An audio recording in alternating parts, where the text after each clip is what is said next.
სახელითა მამისათა, დadzისათა და სულისა წმინდისათა. ბიბლია ყოველ დღე მოგესალმებით, მეგობრებო. ჩვენ ვაგრძელებთ კითხვას, სწავლას.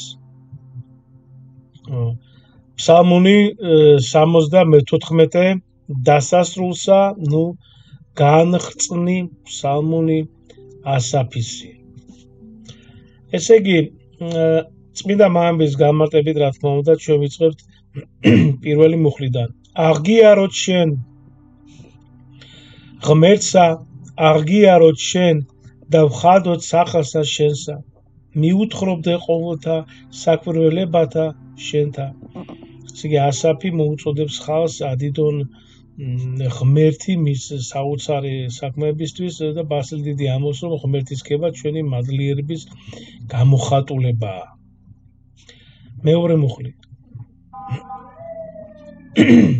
რაჟამს მოვიღო ჟამი, მე სიწყრფოებასა ვშჯიდე.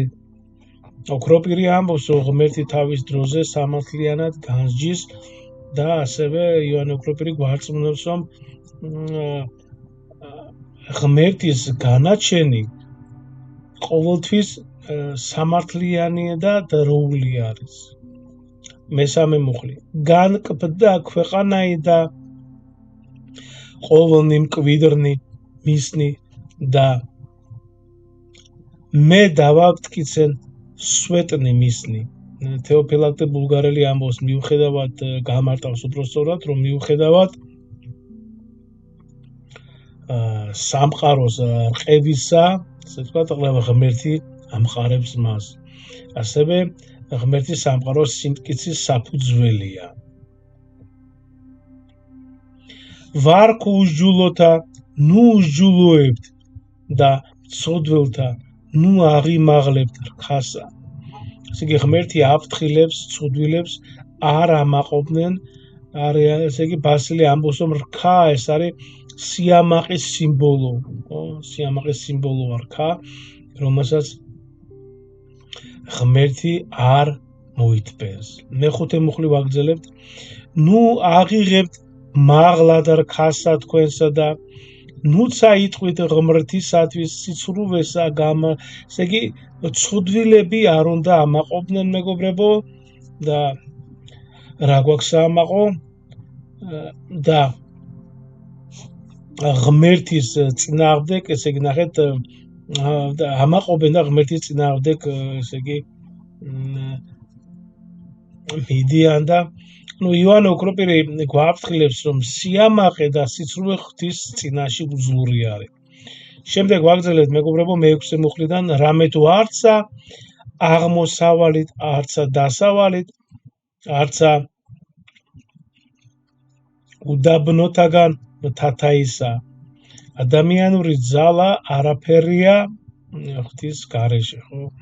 თეოფილაქტე ბულგარელი ასევე ამბობს, რომ ნამდვილი ძალაუფლება მხოლოდ ღმერთისგან მოდის. გასავთ.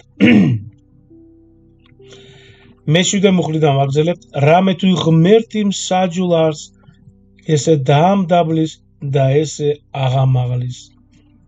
წმინდა ბასილი დიდი გამარტავს, მეგობრებო, რომ ღმერთი სამართლიანი მსაჯულია, რომელიც ამაღლებს, მართლებს და ამდაბლებს ცოდვილებს. ბასილი გვარწმუნებს, რომ ღმერთის განაჩენი სრულყოფილია. მერვე მუხლი. რამე თუ სასუმელი ხელთა შინა უფლისათა ღვინისა უწყოისა სავსე არს, სხმულითა და მიდრკა ამიერ მუნ, ხოლო თხლე მისი არა წარმოიცალიერა. სვანიგი ყოველთა ცოდვილთა ქვეყანისათა. ესე იგი, ღმერთის სასუმელი, ხო, ანუ მისი სასუმელი, ანუ მისი განაჩენი, ხო, რომელსაც ცოდვილები მიიღებენ. ესე იგი, ოქროპირი ამბობს, ღვთის სამართლიანობა გარდაუვალია, მეგობრებო. მეცხრე მუხლიდან ვაგრძელებთ. შეგახსენებთ, ეს არის ფსალმუნი 74. ხოლო მე ვიხარებდე, უკუნისამდე და უგალობდე ღმერთსა იაკობისა თეოფილაქტე ბულგარელი ამბობს, მეგობრებო, რომ ასე იგი ასაფი განაგრძობს ღმერთის ქებას და ღმერთის ერთგულება სიხარულის წყაროა. და ბოლო მუხლი ეს პატარა ფსალმონი იყო, მეათე მუხლი და ყოველნაირ ქანი ცოდვილთანი შევმუსრნე და ამაღლდეს რქაი მართლისაი. ბასილი დიდი გამარტავს, რომ ესე იგი ღმერთი ანადგურებს ცოდვილთა სიამაყეს და ამაღლებს მართლებს. ასევე ბასილი დიდი ამბობს, რომ ეს ღმერთის სამართლიანობისა და მართლების გამარჯვების სიმბოლოა. ყველა ვინც კი მისმედით შეგიწიროთ უფალმა ღმერთმა დაგლოცოთ, ღმერთმა გაგახაროთ და ღვთისწყალობით გავაგრძელებთ შემდეგ ფსალმოს. მადლი უფლისა ჩვენისა იესო ქრისტეს და სიყვარული ღვთისა და მამისა და ზიარება სული საწმინდისა იყოს თქვენ ყოველთა თანა. ამინ. მადლობა.